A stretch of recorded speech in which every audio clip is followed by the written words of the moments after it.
Assalamualaikum warahmatullahi wabarakatuh. Selamat malam ya buat Mas Bintang. Untuk kali ini kayaknya kita privat dulu nih sambil nunggu teman-teman yang lain ya. Pertemuan kita udah bahas mengenai paragraf induktif sama apa ya kemarin ya, pas tiba-tiba saya ngeblank. Oh ya, sama pidato ya.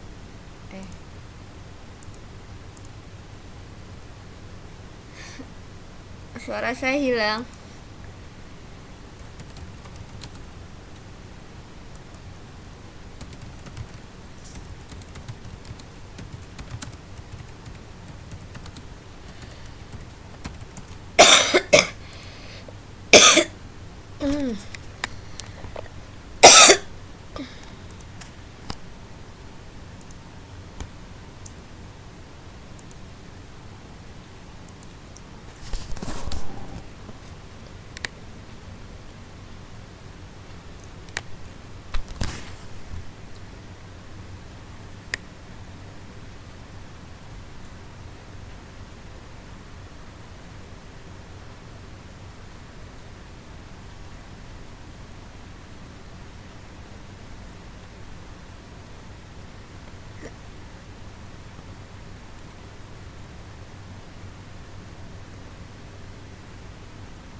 Oke, kalau sekarang udah kedengeran belum, Miss?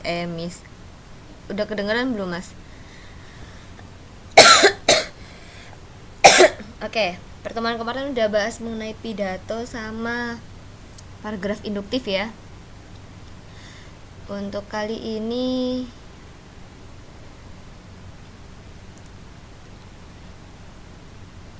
bentar.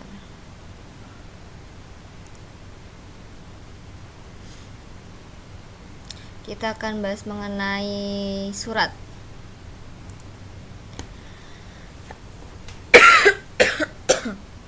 Oke. Surat yang akan pertama kali kita bahas itu adalah surat lamaran kerja. Udah pernah bikin surat lamaran kerja, Mas?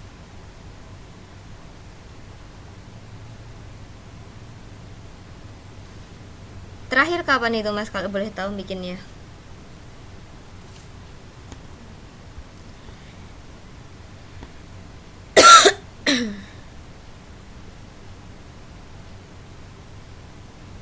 Tahun 2008.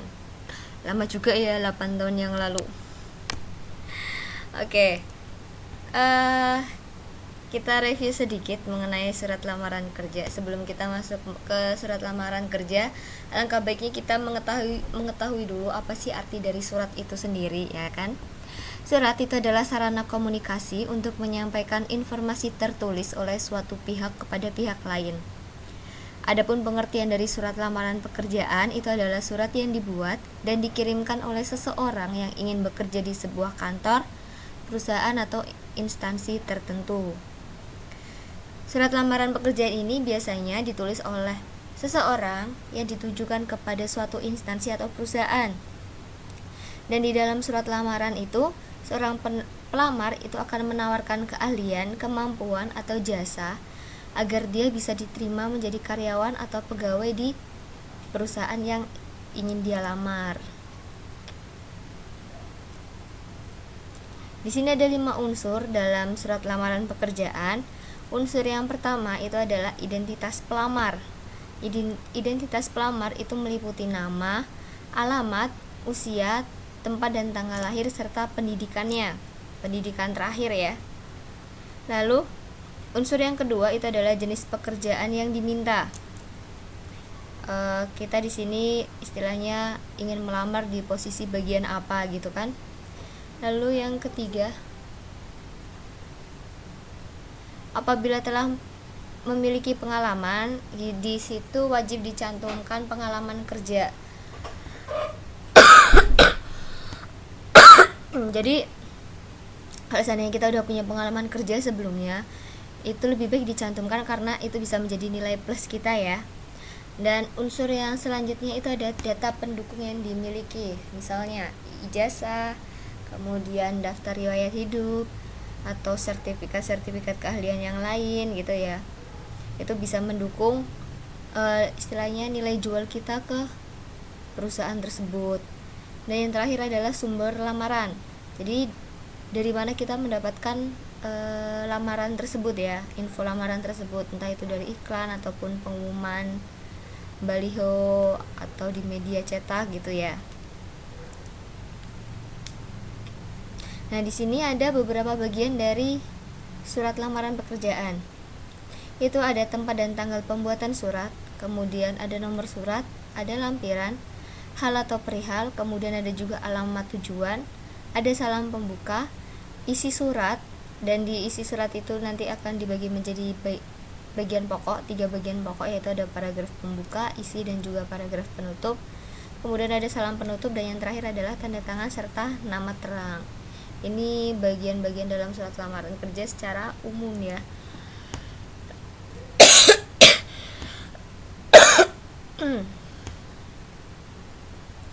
Kemudian ada pun hal-hal yang perlu kita perhatikan dalam menulis surat lamaran pekerjaan. Ada 5 hal ya. Waalaikumsalam Mbak Umi. Ada 5 hal yang perlu kita perhatikan, yaitu yang pertama penggunaan bahasa. Ini dia harus baku. Kemudian penggunaan ejaan dan tanda baca. Kemudian ada yang ketiga itu layout atau komposisinya. Selanjutnya adalah kita perlu memperhatikan kebersihan dan kerapian dari surat lamaran pekerjaan yang kita buat. Dan yang terakhir itu tak kalah pentingnya adalah isi. Jadi apa isi dari surat lamaran yang kita buat tersebut. Ya nggak apa-apa Mbak Umi, juga baru mulai kok. Nah, kemudian di sini ada kalimat pembuka surat lamaran kerja. Contoh ya. Contoh kalimat pembuka surat lamaran kerja berdasarkan informasi lowongan kerjanya. Misalnya nih, kalau lowongan pekerjaan itu bersumber dari media massa atau surat kabar. Contoh kalimat pembuka surat lamarannya bisa seperti ini ya. Setelah membaca iklan yang dimuat dalam harian Kompas tanggal 3 Maret 2015 bahwa perusahaan yang Bapak pimpin membutuhkan seorang tenaga mekanik, maka dengan ini saya mengajukan permohonan untuk dapat diterima sebagai karyawan. Nah, ini contoh kalimat pembuka kalau lowongannya tersebut bersumber dari surat kabar ya. Kemudian ada lagi kalau lowongannya tersebut bersumber dari Depnaker, pengumuman resmi Depnaker ya, atau kantor tenaga kerja, departemen tenaga kerjaan.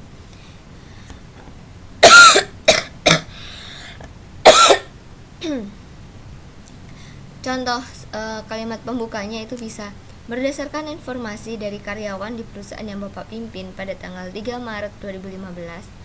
Dengan ini saya mengajukan permohonan untuk dapat mengisi lowongan pekerjaan di perusahaan yang Bapak pimpin.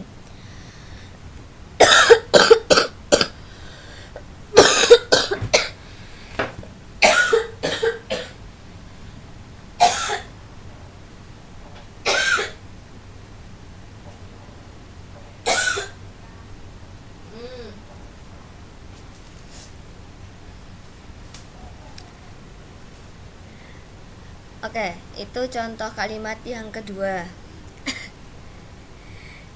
Iya Mbak, batuknya bikin capek. Jadi maaf ya kalau nanti ada selingan-selingan suara gak mengenakan. Nah, terus selanjutnya ini ada contoh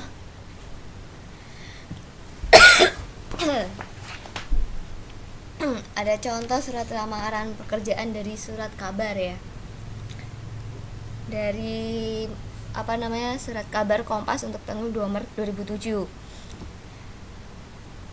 Nama perusahaannya itu adalah Solonet. Amin Mas Bintang, terima kasih.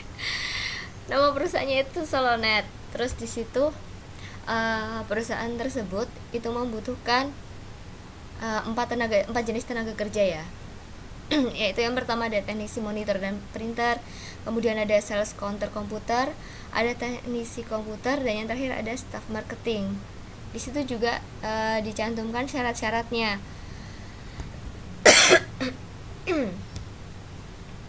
Dan di mana lamaran tersebut dikirim dan kapan terakhir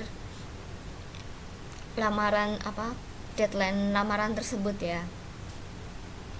Nah, di sini ya contoh kita dalam membuat surat lamaran pekerjaan. Di atas itu harusnya di sini ada itu ya, tanggal ya, pojok kanan atas ini ada kota, tanggal. Kalau enggak nanti di bawah sini ada tanggalnya kita dalam membuat surat. Ada hal, yaitu halnya adalah lamaran pekerjaan, kemudian lampiran satu berkas. Di sini ditujukan kepada siapanya ya.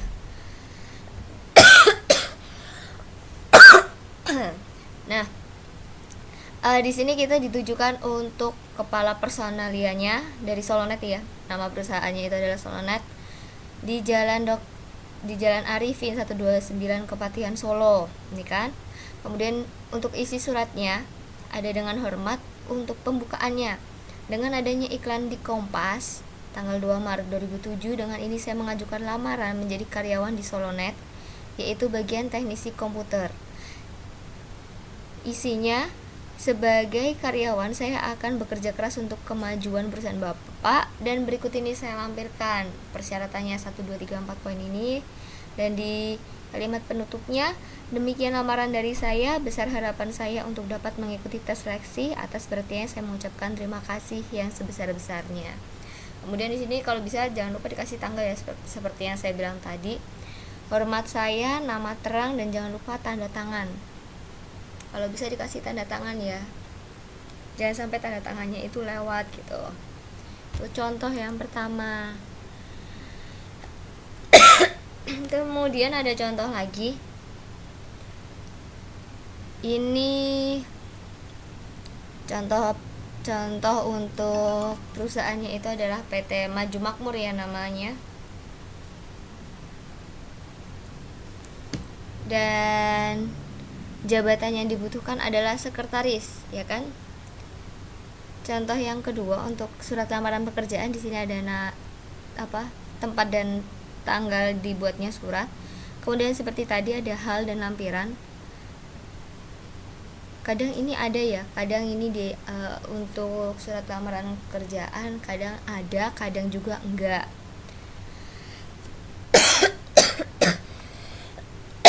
Kemudian di sini ditujukan kepada siapa kita akan mengirim surat tersebut. Kalau di sini kan kepada Direktur PT Maju Makmur ya. Kemudian ditulislah di sini, yang terhormat Direktur PT Maju Makmur, Jalan Empu Tantular nomor 44 Jakarta. Kemudian isi suratnya, dengan hormat, melalui surat ini saya Gita Dewi 20 tahun, tamatan SMK Bina Bangsa Jakarta dan kursus kesekretariatan, mengajukan pekerjaan untuk jabatan sekretaris. Di sini istilahnya dia juga memiliki nilai plus ya. Nilai plusnya dia cantumkan, yaitu saya dapat mengetik dengan kecepatan 250 HPM, menguasai komputer, korespondensi dalam bahasa Indonesia dan bahasa Inggris, dan dapat menangani pembukuan. Nah, di sini dia juga melampirkan beberapa persyaratan yang bisa menjadi tambahan nilai jualnya dia ya untuk ke perusahaan tersebut. Kemudian di kalimat penutup ada, atas perhatian Bapak saya mengucapkan terima kasih, hormat saya Gita Dewi, dan jangan lupa nanti di sini ada tanda tangan si pelamar ya. Waalaikumsalam Mbak Lili. Mbak Lili baru ya Mbak ya? Apa baru masuk ini Mbak? Ya, kalau surat lamaran kerja yang penting kita bisa mempromosikan diri kita ya. Istilahnya kita menjual diri kita, bukan menjual dalam tanda kutip ya, menjual diri kita untuk hal yang positif, biar perusahaan tertarik sama kita gitu.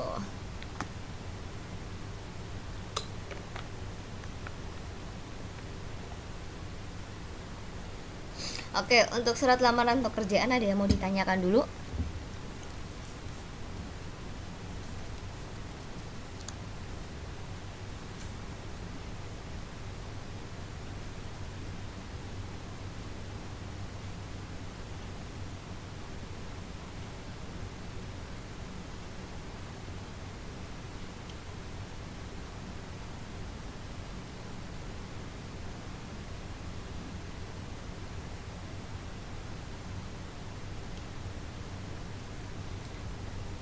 Iya, yang baru datang bingung. Yang baru datang siapa, Mbak Lili ya?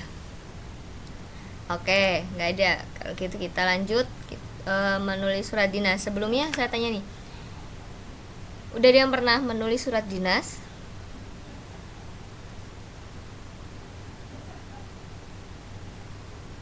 Oke, Mas Bintang belum. Kalau Mbak Umi sama Mbak Lili?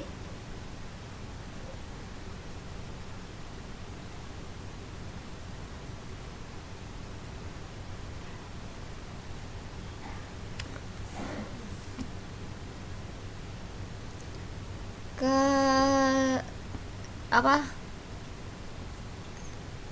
Ke Mas Bintang.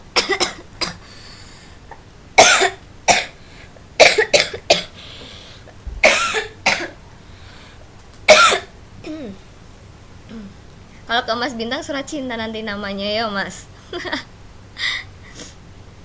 Oke, mungkin kalau surat dinas sifatnya lebih resmi ya daripada surat lamaran pekerjaan.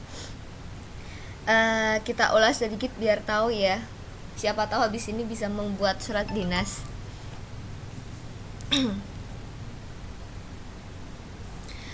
Oke, surat dinas itu adalah satu media komunikasi tertulis yang digunakan untuk menyampaikan suatu informasi tentang kedinasan yang dibuat oleh lembaga, pejabat, organisasi, atau instansi pemerintah maupun swasta. Surat dinas itu juga bisa disebut dengan surat resmi, karena biasanya dia dikeluarkan oleh instansi resmi seperti pemerintah atau perusahaan swasta yang memiliki kewenangan untuk membuat surat tersebut.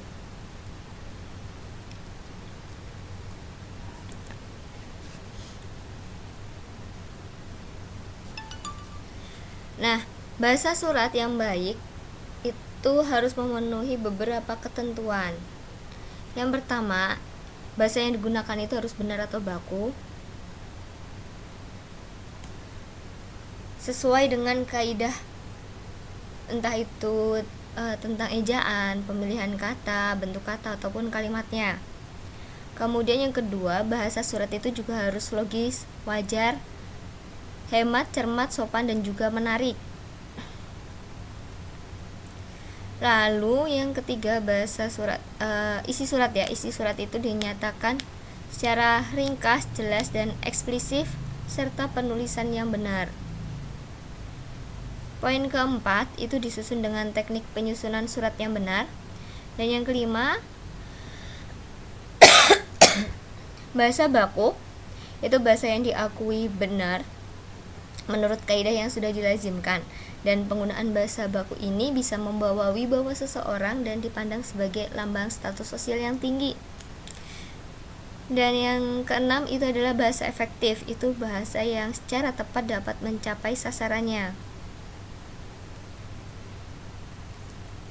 Ciri bahasa efektif adalah sederhana atau wajar, ringkas, jelas, sopan, dan juga menarik. Jadi kalau untuk surat resmi kita membuatnya itu dengan menggunakan bahasa yang benar-benar baku dan sesuai dengan EYD ya.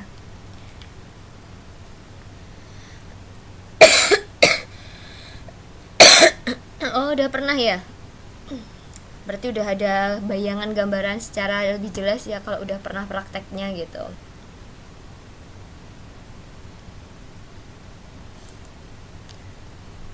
Dan di sini ada beberapa bagian-bagian dari surat resmi. Ada 14 bagian. Yang pertama ada kepala surat, ada tanggal surat, ada nomor surat, ada juga lampiran, ada perihal surat, alamat surat, salam pembuka, kemudian bagian surat yang lainnya adalah paragraf pembuka, Ada paragraf isi, ada paragraf penutup, kemudian selanjutnya ada salam penutup, ada jabatan tanda tangan, ada tembusan nama jelas, dan kemudian yang terakhir ada inisial. Ini bagian-bagian dari surat resmi.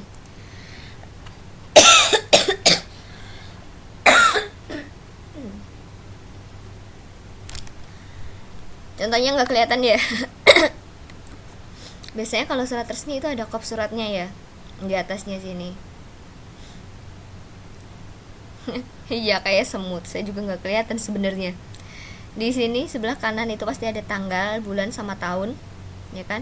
Kemudian di sebelah kirinya itu ada nomor, sifat, lampiran, dan hal, ya kan? Lampirannya bisa 1 berkas, 2 berkas gitu kan. Sifatnya bisa segera ataupun rahasia. Kemudian di sini ditujukan kepada siapanya, ya kan? Kepada Menteri Luar Negeri atau kepada Sekretaris Jenderal Kementerian Keuangan atau ke instansi yang lainnya. Kemudian nanti di sini ada alinea pembuka ya. Ada isi suratnya, ada pembuka, isi, dan juga penutup. Kemudian di sini jabatan si pembuat surat itu. Kemudian ada tanda tangan dan cap dinas. Ada nama lengkap dan NIP kalau dia ada NIP-nya.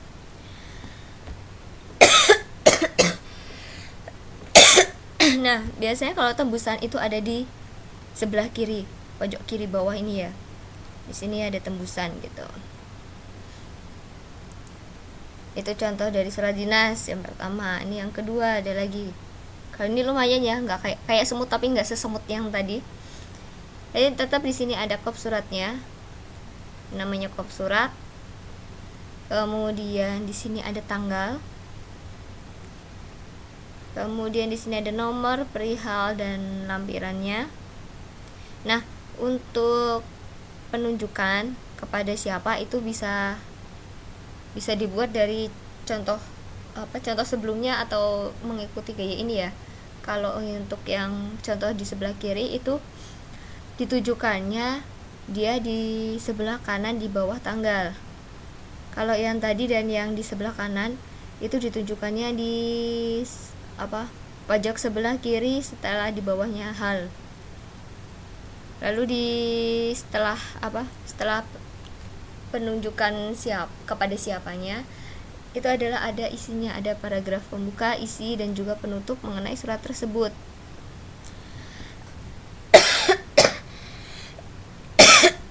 Kemudian ada jabatannya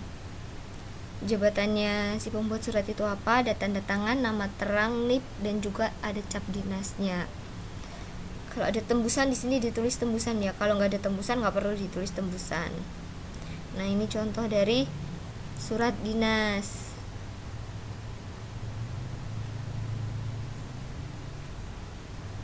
Oke. Untuk surat dinas dulu, ada yang mau ditanyakan?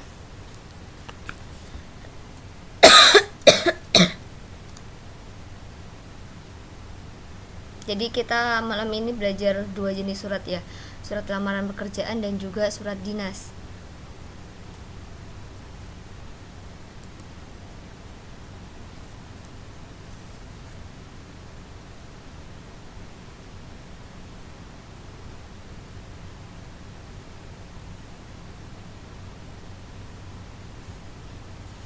Oke, kalau nggak ada, kita bahas mengenai persetujuan atau penolakan ya.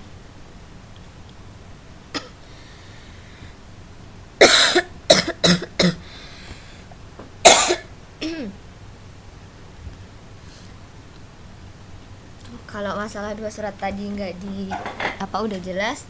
Selanjutnya kita bahas mengenai persetujuan atau penolakan. Dan nanti ada artikelnya, contoh artikel, dan di sini teman-teman memberikan ulasan mendukung atau menentang dari isi artikel tersebut, setuju atau menolak, tapi harus disertai dengan alasan ya. Kalau istilahnya untuk persetujuan atau kita setuju atau menolak mengenai suatu diskusi itu pasti udah biasa ya, entah itu diskusi secara formal ataupun informal, entah itu di forum resmi ataupun di forum santai gitu kan, kayak gini kita santai gitu, setuju atau menolak suatu keadaan apa ataupun sanggahan gitu kan, itu sudah sering digunakan ya.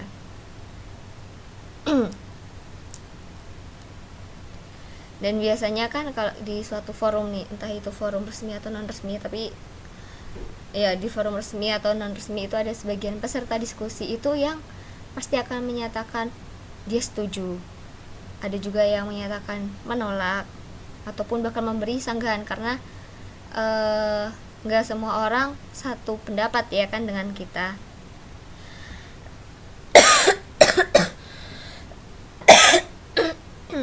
Nah, kalimat persetujuan itu sendiri adalah kalimat yang menunjukkan persetujuan dalam suatu hal. Kalau kalimat penolakan itu kalimat yang menunjukkan kita tidak setuju atau kurang setuju atau kurang sependapat atau bahkan membantah dalam suatu hal. Sedangkan kalau sanggahan itu adalah kalimat pengungkapan ketidaksetujuan terhadap suatu masalah dalam pembicaraan. Nah, kalau untuk contoh kalimat persetujuan ini adalah bisa kita pakai saya sependapat bahwa motivasi berasal dari diri sendiri dan didukung oleh orang-orang di sekitar. Itu contoh kalimat persetujuan yang pertama.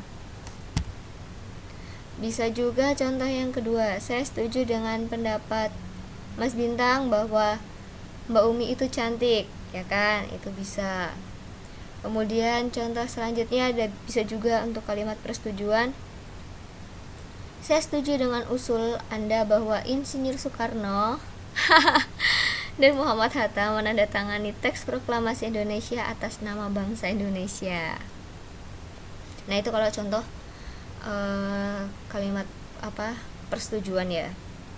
Kemudian kalau penolakan itu bisa kita gunakan saya kurang sependapat dengan apa yang Anda sampaikan karena bla bla bla bla bla gitu. Atau bisa juga kita gunakan saya kurang setuju dengan usul Anda bahwa Insinyur Soekarno dan Muhammad Hatta menandatangani teks proklamasi. Ataupun kita juga bisa menggunakan bahasa yang sama, itu saya kurang setuju dengan pendapat Saudara Bintang bahwa Mbak Umi itu malas. Nah, contohnya seperti itu ya. Teksnya hilang, Mas. Teksnya nyingsep satu slide kayaknya, beberapa slide yang mengenai penolakan sama persetujuan. Nggak tahu kesingsal di mana.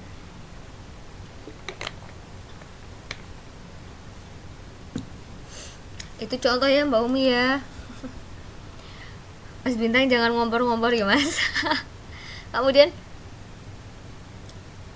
untuk kalimat sanggahan tadi ada juga bisa kita gunakan contoh.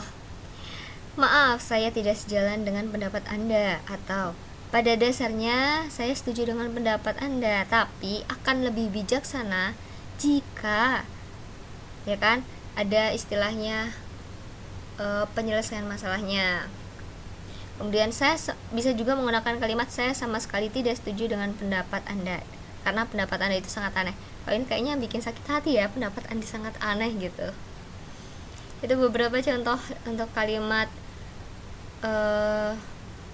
persetujuan, penolakan, dan juga sanggahan. Oke, ini di sini ada saya siapkan beberapa artikel. Nanti silahkan, saya mau minta pendapat dari teman-teman, setuju atau menolak, tanggapannya seperti apa, dan tolong disertai alasan.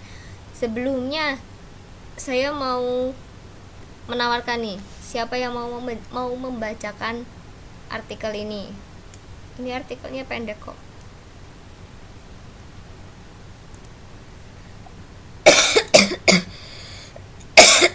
Oke, Mbak Umi ya.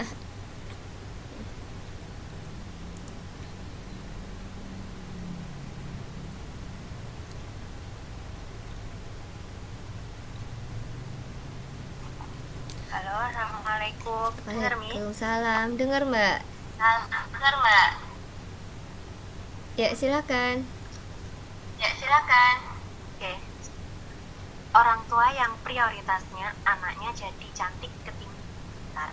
Liputan 6kom. Pendidikan adalah salah satu modal bagi anak untuk tumbuh menjadi pribadi yang matang. Bicara tentang pendidikan, pikiran anak mungkin langsung tertuju pada sekolah. Sekolah memang salah satu sarana pendidikan yang bersifat formal, di mana terdapat kurikulum yang sudah dirancang. Tapi bukan hanya sekolah yang menjadi wadah untuk mendidik anak. Jangan lupakan keluarga sebagai lingkungan terdekat anak. Apa yang diajarkan oleh para orang tua kepada anak-anaknya merupakan bagian penting dari pendidikan. Apa yang selama ini Anda ajarkan kepada anak? Di situ Reddit terungkap suatu hal mengejutkan. Dalam sebuah topik bahasan, para guru berbagi kisah tentang apa yang dikatakan para orang tua tentang anak mereka. Anakku tak perlu menjadi pintar.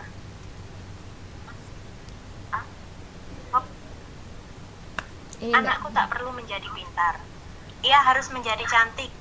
Ia akan menemukan pria kaya, menikahinya, dan tak pernah menggunakan pelajaran kimia lagi. Seorang guru mengutip perkataan orang tua murid. Kisah-kisah serupa tentang pemikiran orang tua murid yang diceritakan para guru di Reddit mengundang banyak komentar. Lebih dari 6.000 komentar ditulis mengingat kondisi memprihatinkan dari para pemikiran orang tua tentang anak-anaknya. Oke. Terima kasih, Mbak Umi. Terima kasih, Mbak Umi. Sama-sama, Miss.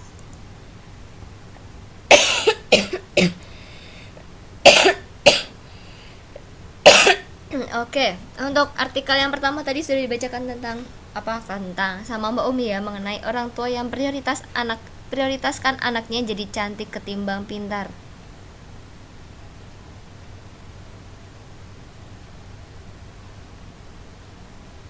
Ya, selamat malam Mas Hari. Nah,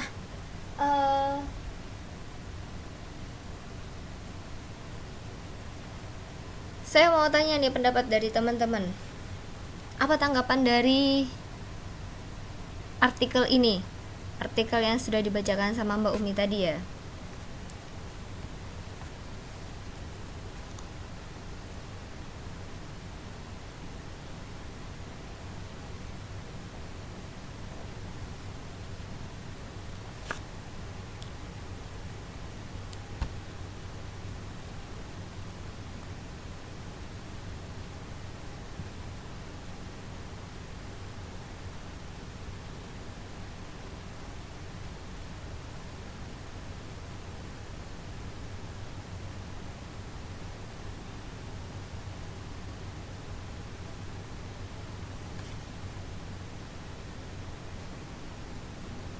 Oke, Mbak Umi kurang setuju.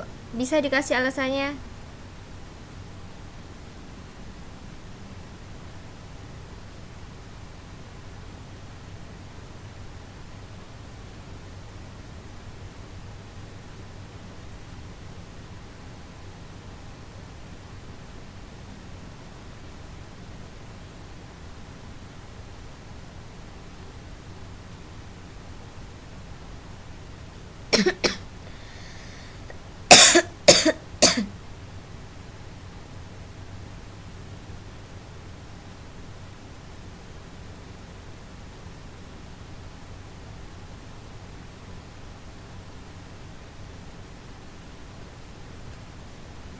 Oke, kalau Mbak Umi, bagi saya mendidik anak, Mbak Umi kurang setuju dengan artikel tersebut ya, karena bagi Mbak Umi mendidik anak itu lebih utama untuk menjadi bekal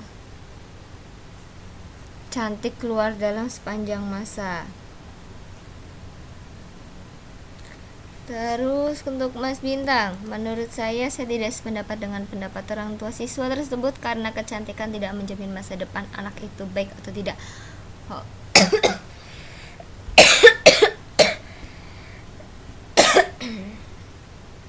Oke. Kalau Mbak Lili gimana Mbak? Ada di tempat nggak nih Mbak Lili?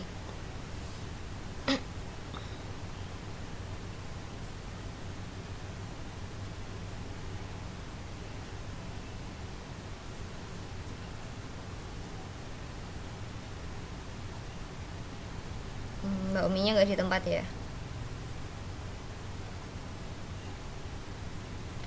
Oke. Kalau saya juga mungkin setuju ya sama pendapatnya Mbak Umi dan Mas Bintang. Saya kurang sependapat juga sama artikel ini. Cantik itu bisa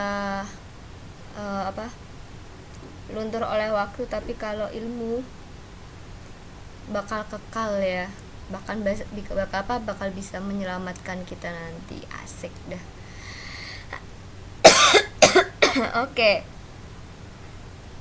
Yang kedua, artikel kedua yaitu DPR dukung penghapusan pelajaran bahasa Inggris. Ada yang mau membacakan artikelnya? Artikelnya saya nyiapin cuma 2 doang nih, dan pendek-pendek. Umi lagi.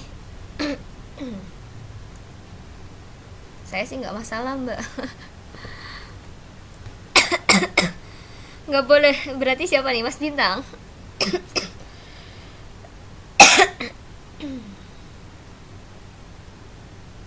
Ya, gimana Mas Bintang, mau Mas? Oke.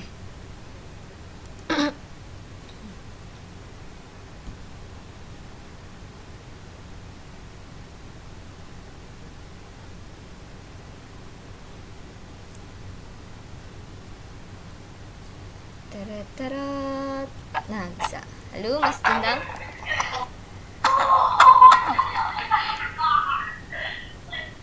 Saya baca ya, Bu. Oke, silakan Mas. DPR dukung penghapusan pelajaran bahasa Inggris. Kementerian Pendidikan dan Kebudayaan Kemendikbud berencana menghapus mata pelajaran bahasa Inggris di sekolah dasar. Rencana itu disambut baik anggota Komisi 9 DPR RI Rahmani. Rahmani memandang prioritas tersebut tepat agar murid-murid bisa fokus pembudayaan bahasa Indonesia sejak SD. Ini kesalahan kita selama ini. Karena bahasa satu identitas sebuah bangsa, kata Rahmani. Kamis 18 Oktober. Rahmani berpendapat perubahan tersebut menjadi hal yang positif karena menanamkan nilai nasionalisme kepada anak didik. Sebab menurut Rahmani, bahasa Indonesia bisa menjadi pelekat kebangsaan bagi anak-anak sejak apa sih? Tadi nyampe mana sih? Aduh. Nih. Bahasa Indonesia jangan dipandang sebagai pengetahuan tata bahasa semata. Namun bahasa Indonesia juga menjadi media pembelajaran akan kekayaan terutama pembelajaran sastra rohani. Lalu bahasa dan sastra tidak bisa dilepas dan menjadi satu paket pembelajaran di sekolah. Bahasa dan sastra adalah roh dari sebuah peradaban bangsa. Kita tahu bangsa ini sangat kaya dengan bahasa dan sastra selama ini. Lanjut, politikus Partai Keadilan Sejahtera (PKS) itu menuturkan pendidikan bahasa sarana penguatan karakter anak didik. Pendidikan bangsa Indonesia, kata dia, memiliki banyak manfaat bagi anak didik. Karena itu, menghapuskan pendidikan bahasa Inggris di SD berarti memberikan kesempatan untuk memperdalam pemaknaan bahasa dan kebudayaan bangsa. Sebabnya mengakhiri. Oke, terima kasih Mas Bintang. Ya, Bu, sama-sama.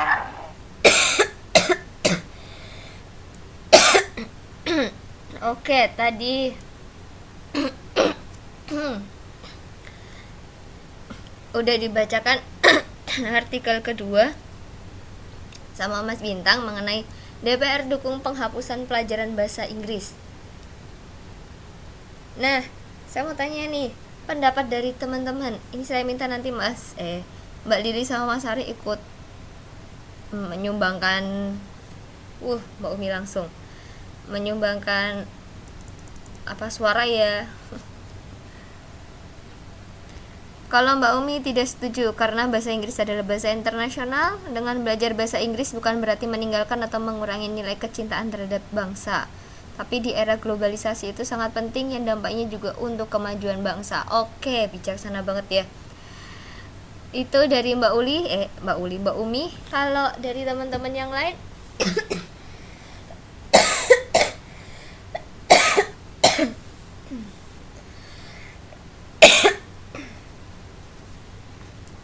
dari Mas Bintang, Mbak Lili sama Mas Ari gimana? Saya pengen dengar pendapatnya.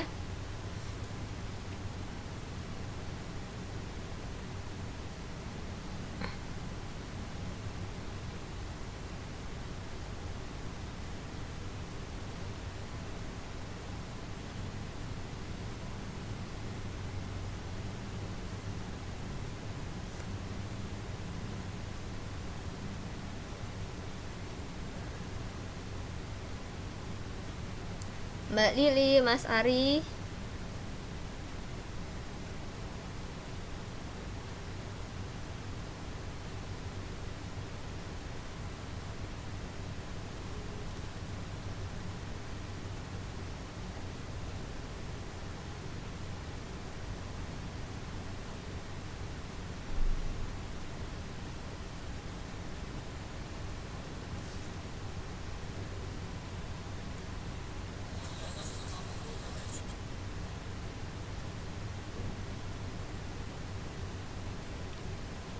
Oke, ini dari Mas Bintang. Menurut saya kurang sependapat dengan pendapat Pak Rohmani karena bahasa Inggris juga penting. Oke. Ini dari tadi Mas Bintang sama Mbak Umi terus ya. Mbak Lili sama Mas Ari kemana ya ini ya? Oke.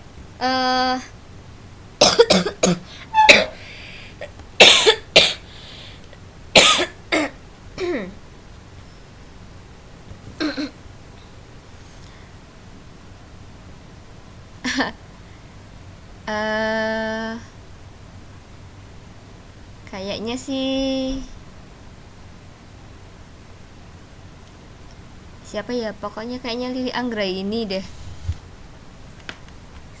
yang kemarin, soalnya kemarin ada yang ngirim email tugas atau jawaban UTS ya, itu namanya Lili Anggra ini. Mbak Reni mungkin ya, cuma kok tak bersuara.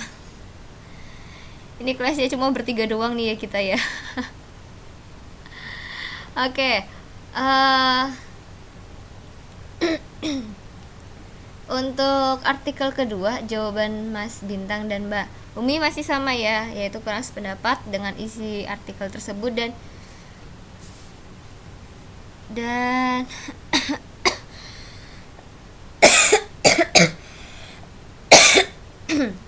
dan alasannya masuk di akal, maksudnya istilahnya alasannya cukup kuat juga ya. Berarti untuk penolakan atau persetujuan saya rasa nggak ada masalah ya untuk kalimat persetujuan penolakan.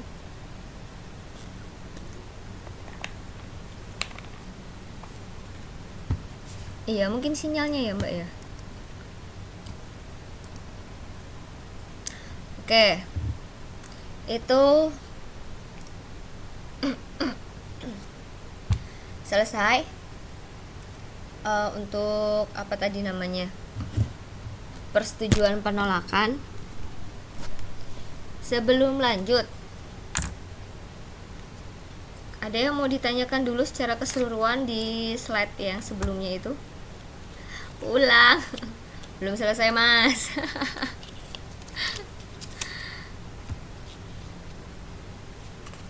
Untuk materi setelah ini itu sebenarnya banyak bacaan puisinya, jadi saya pengen teman-teman nanti yang lebih aktif gitu.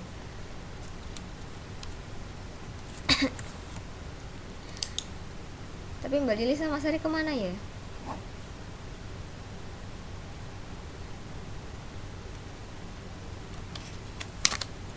Iya nih, tumben pada hilang semua, kemana ya nih ya? Ada yang tahu nggak? Mbak Umi tahu nggak Mbak?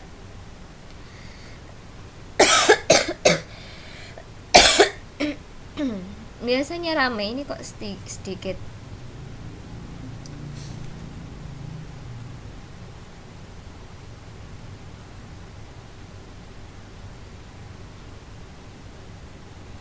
Masih nyuci.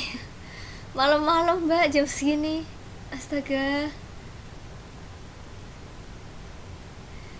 Iya sih ya, kalau hari Minggu tuh efek pagi seharian udah liburan gitu, malam hawanya capek pingin tidur gitu ya. Mbak Maya si UU apa itu mbak?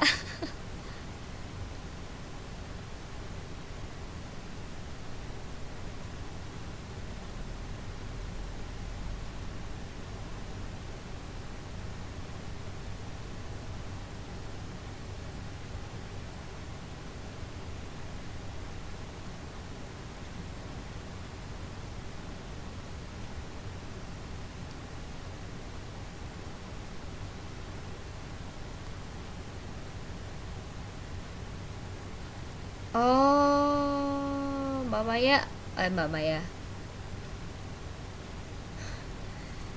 Mbak Maya habis Mbak Maya lagi, Mbak Umi habis jalan-jalan. Oke, lagi pada sibuk ya.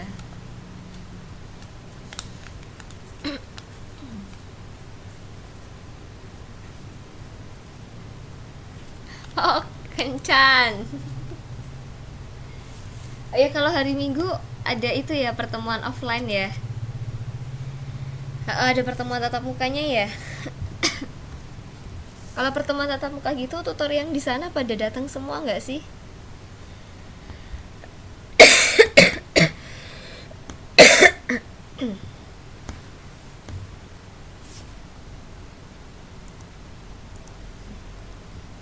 Gimana Mbak Umi, kalau pada tatap muka gitu kira-kira yang datang untuk dari siswanya sendiri sama dari tutornya itu udah banyak Mbak?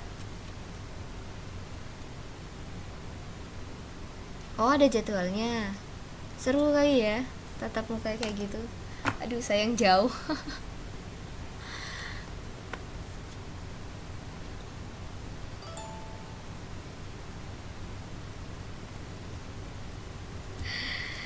Yuk Mas, tak tunggu di Semarang.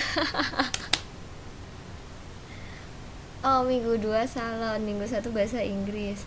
Oke.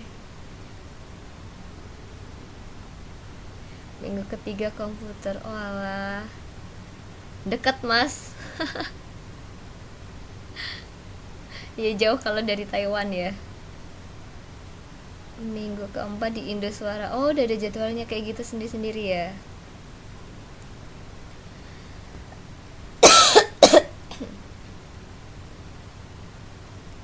Iya, kalau dari Cilacap jauh Mas.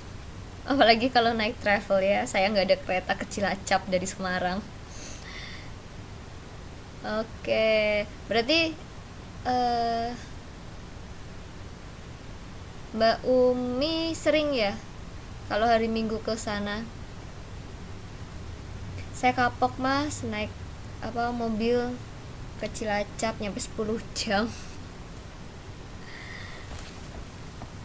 Oh enggak, berarti tergantung jadwalnya Mbak Umi juga ya.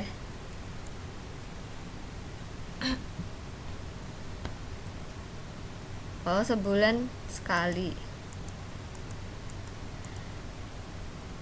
Berarti bentar. Enggak ada tanggalan.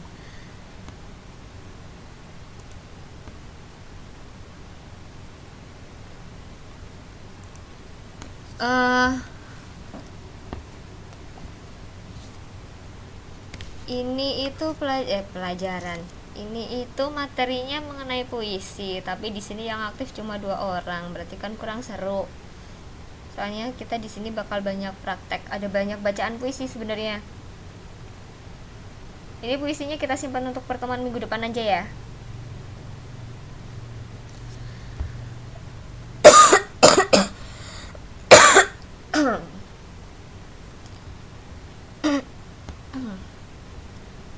Oke.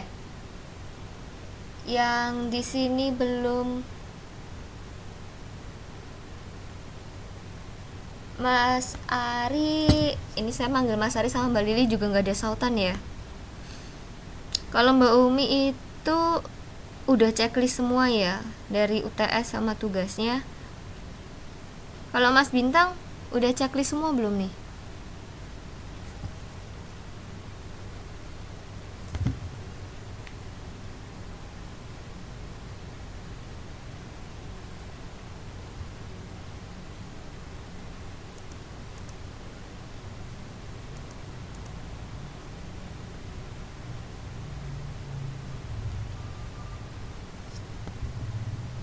Halo, kok tiba-tiba Mas Bintang hilang?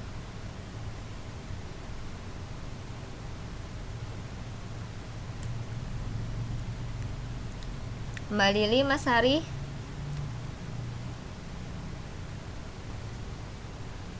Oke, kalau Mbak Lili kurang tugas.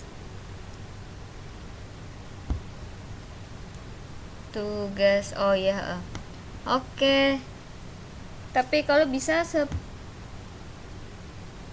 sebelum akhir bulan ya. Sebelum akhir bulan nanti tolong sampaikan ke teman-temannya yang belum menyusulkan jawaban. Maksimal paling lambat tanggal 1 Desember gitu ya. 1 Desember tuh berarti hari Kamis.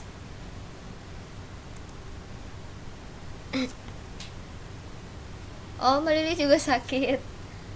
Semoga cepat sembuh ya, Mbak ya.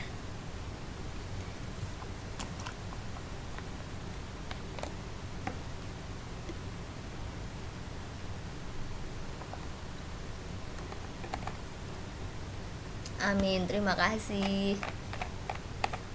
Oke, kalau ini untuk Mas Ari udah ngumpulin jawaban UTS, UAS, sama tugas belum?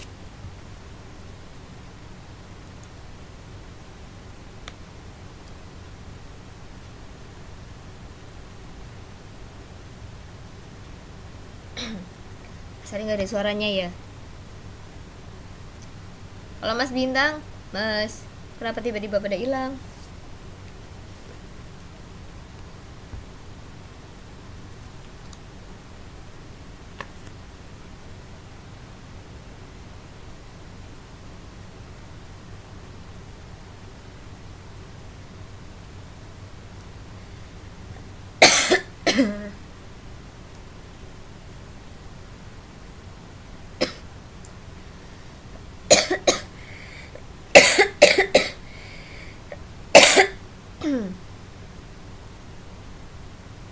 Ya, kalau Mbak Umi udah checklist semua. Kalau Mas Bintang ada yang belum dikumpulin nggak?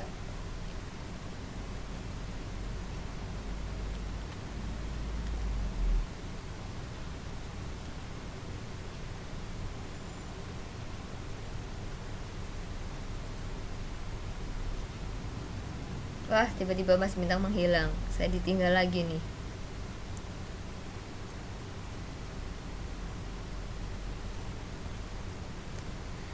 Oke lah. Ini ada yang mau ditanyakan lagi nggak? Terakhir kali nih saya tanya nih. Kalau nggak ada, saya akhiri aja kayak gitu.